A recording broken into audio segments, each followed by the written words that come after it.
Sina Joel Gorospe at Darlene Olaño, OMOK sa 774. Okay, kasama na natin sa linya ng telepono ang National Coordinator po ng EcoWaste Coalition, si Miss Eileen Lucero. Good morning! Good morning, Sir Joel. At sa lahat na nakikinig sa iyo ngayong umaga dyan sa opinion mo, opinion ko. Pasir-sir ka pa dyan magkumari tayo. Hindi, kaibigan namin tunay ito mga kaibigan, si Ma'am Eileen. Mula pa noon hanggang ngayon, si Darlene Olaño, kasama rin natin. Good morning, Ma'am Eileen. Schoolmate ba yan? Hi, good morning po. PUP rin yan Batch ni Brian. Correct. Kaibigan ni Brian na matalik yan si Ma'am Eileen. Ma'am, kumusta ka na? Eto, alam mo, tuwing Disyembre, ayan yung busy namin Correct, alam busy ko. month ng EcoWaste Coalition kasi habang ang lahat ay nagsasaya na, naghahanda na sa mga papalapit na pagsasama-sama ng mga pamilya. Yan Correct. naman din yung panahon na puno tayo ng basura. Correct. Mga busy months ninyo, yung rally, eleksyon, piyesta patay, tsaka di ba? Yung itong holiday season, no? Okay, Yes, ang tanong namin kasi, ano po yung take ninyo na ngayon bukas daw ho ang DLG na tuluyang ipagbawal yung paputok sa mga lugar at magtalaga na lamang daw ng area para sa fireworks display? Ayan, maganda yan actually, Joel, no? Matagal nang sinasabi ng mga environmental groups yan. Kaso kailangan lang ay talagang yung political will, sabi nga, no? Kasi parang lumalabas lang yung usapin kapag ganitong panahon. Opo. No, parang after the new year, wala na, patay na naman yung issue, yung gano'n, no? So, maganda na parang sa ibang bansa, di ba, may isang lugar lang na kung saan doon lahat nagpupunta at doon nagse-celebrate. Kaya Okay. maganda yun. Iwas pa yung mga disgrasya, no? Kasi pagka may mga injury, pera din naman ng taxes natin yan, no? Kaya magandang simulain yan.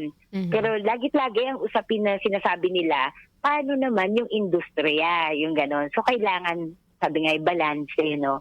Kaya kung may community display, ay kikita pa rin naman sila. At para unti-unti kasi dapat, no? Sabi nga may phases, no? Para merong mga transition, yung mga mawawalan ng trabaho, yung merong kailangan mag-iba na industriya, yung ganon siya. At nandun pa rin yung saya. Ayun. Sa inyong obserbasyon po, Ma'am Eileen, marami-rami pa rin ba ang mga nagpapaputok sa ngayon, lalo na't mahirap na po ang buhay sa ngayon?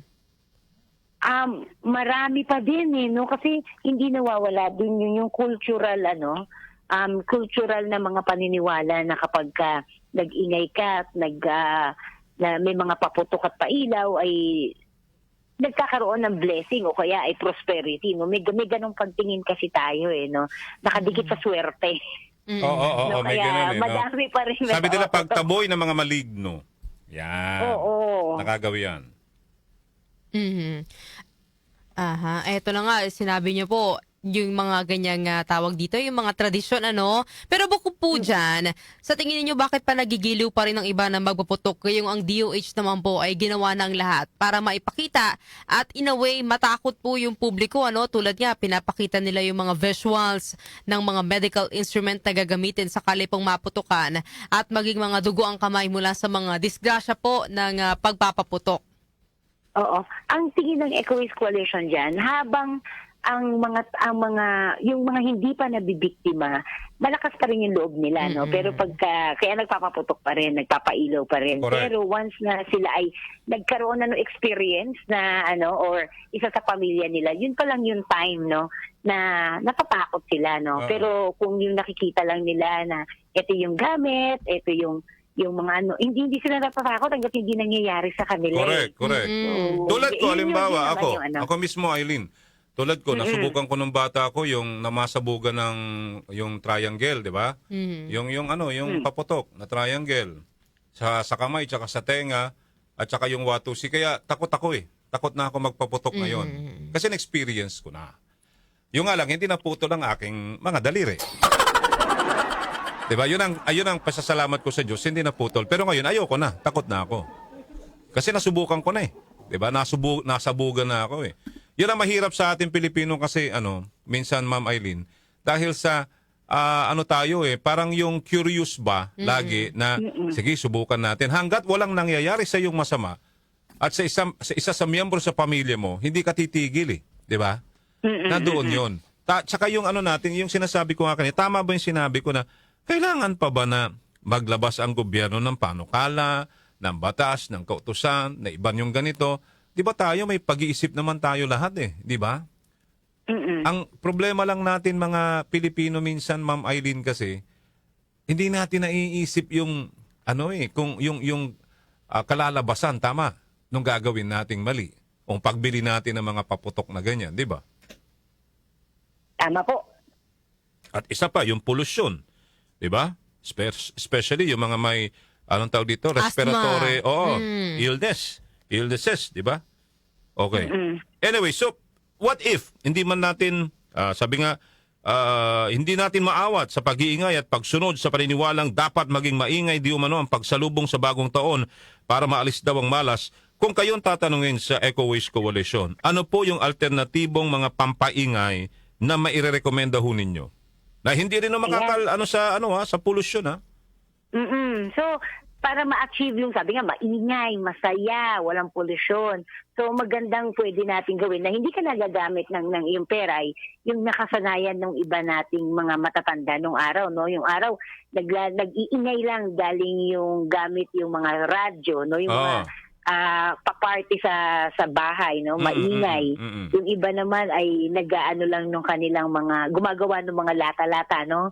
Yung mga ng mga salad ay ginagawa na nilalagyan ng pampaihi ng mga bato. Opo. So, ganyan lang yung isang magaganda.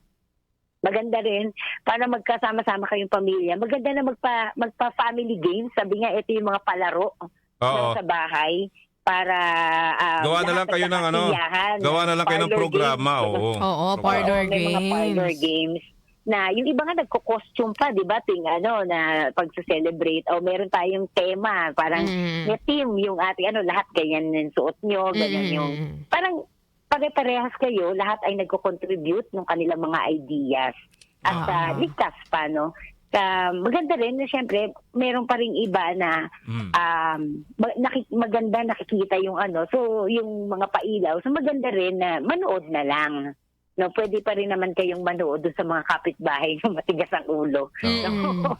O kaya yun dun sa mga pag tumingin ka sa sky, sabi nga may makikita ka pa rin naman na pampailaw. May nangungumusta pala sa iyo dito. Oo, sir. Isipin lang natin na ang pailaw, libo yung gagastusin natin. Pero 3 minutes, 5 minutes lang yan. Ubus na yung pera natin. Grabe, no? Sunog na sunog. Sunog na sunog yung pera. Ma'am, how about torotot? Hindi nyo rin ba inirekomendang gamitin ito lalo na ng mga bata? O nga pala, no? Yung torotot ay merong mga kailangan pag ginamit yung turotot kasi meron din siyang hazard eh. Sabi nga ng DOH, merong mga nahihigop yung pito no? So, delikado, no? So, kailangan, kung yan ay gagamitin ninyo, ay kailangan inspeksyonin mo mabuti yung mga magulang natin, no? Dapat hindi siya yung natatanggal. Kasi nababasa yan eh. Correct. Yung mga bata pagka nagtuturotot, ay kulang na yata pagkakin yung turotot. Iba na kasi yung turotot nila ngayon eh. Plastic na, diba?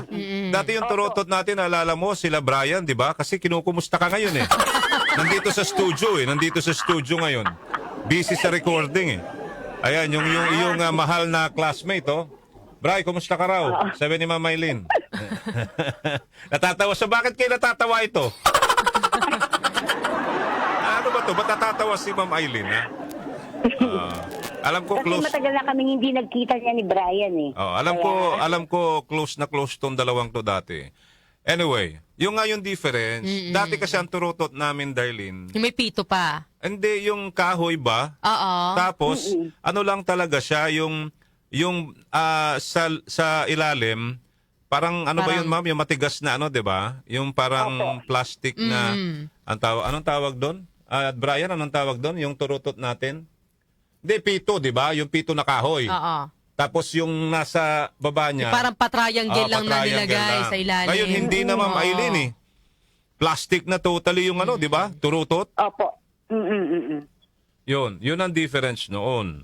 Okay. So, anyways, ma'am, ito yung babantayan ng Eco Waste Coalition na naman. Itong magbabagong taon. At ang mga basura na naman. Oo. na Sasalubong tuwing sa atin. January 1, Oo. Ma'am Aileen? Oo. Kada Oo. pagkatapos ng selebrasyon? Sandali lang I'll take this opportunity. Ma'am, ano pa yung mga ibang binabantayan ng Eco Waste Coalition ngayon? Na mga problema ngayon- sa basura o kung anumang mga nakakasira ng ating kalikasan? Yung bukod dun sa binabantayan na usual na problema, yun na tungkol sa basura, yung mga binibenta naman dun sa merkado ng mga toxic at wala namang label. No? So, na pinagbabawal din naman sa ibang bansa o kaya naman merong mga chemical, no, na content. So, yun yung mga ilang binagbabantayan pa ng. Kasi maraming bumibili ngayon ng regalo. Totoo. Brian, yung regalo Totoo yan. daw, yung gano'n. Brian, yung regalo daw. Brian, yung regalo mo daw, sabi. Okay to, papadala na lang daw niya via courier. Kaya yun. Dadalhin daw niya sa'yo. Mama Aileen, dadalhin na lang daw niya sa'yo personally. Wow! Wala ba tayo dyan? So nga pala, yung mga basura ng ibang bansa na tinapon sa Pilipinas, kumusta na pala yun? Parang tulog na yung issue na yun, Hello? Hello, sir. Mama Aileen, kumusta yung mga basura ng ibang bansa na tinapon dito? Parang tulog yung storya na yan, Wala na ba yun? Opo, pero ngayon po kasi walang dumadating. Wala kaming na-intercept na merong bago. No, kaya yun po, kaya medyo tahimik. Ayan. Pero ang isa pong nakita namin na mga na storya ay hindi, dahil marami pa rin nakakapasok na mga pinagbawal na dito sa Pilipinas, na mga Opo. produkto na nakita namin na baka kailangan na ng orientation o kaya ng refresher ng ating mga nasa custom. Yun lang. Ayan. Okay, sige. Siguro ma'am, bago ka namin bitawan, hingi na lang po kami ng mensahe para po maging mapayapa ang pagdiriwang ng Kapaskuhan at ng bagong taon.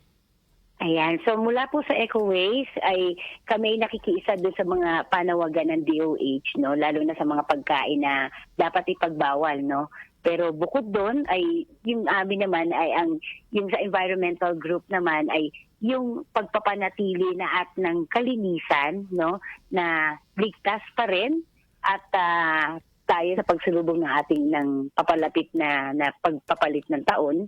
At yun naman pong para sa parating na Kapaskuhan ay kung meron kayong mga bagay na hindi na naman ninyo nagagamit at pwede naman yung ibigay, ay mas yun muna yung isipin nyo kaysa bumili ulit ng bagong gamit, no? Parang sabi nga, let's practice yung pag-recycle, pag-repurpose at pag-reuse. Iwasan natin na mag-create ng bagong kalat, no? Maganda na mamili online pero yung kalat na dadalhin doon, mga plastic, ay pag-isipan natin mabuti na huwag makadagdag doon sa ating na basura na, no? Sige. So marami ng problema yung Pilipinas sa paglulig sa basura kaya Correct. kailangan nating tumulong bawat isa. Sige. Mama Aileen, salamat sa inyo sa araw na ito. Merry Christmas, Maraming salamat. Wala at ba Merry tayo dyan? Joke lang. Ipapadala din po namin. Ate, joke lang si Brian kasi yun ang niya. Wala ba tayo dyan? Maraming salamat sa iyo salamat, at Mama sa Aileen. bumubuo ng Eco Waste Coalition. Thank you. Ingat po. Maraming salamat. Sige, maraming salamat po sa inyo at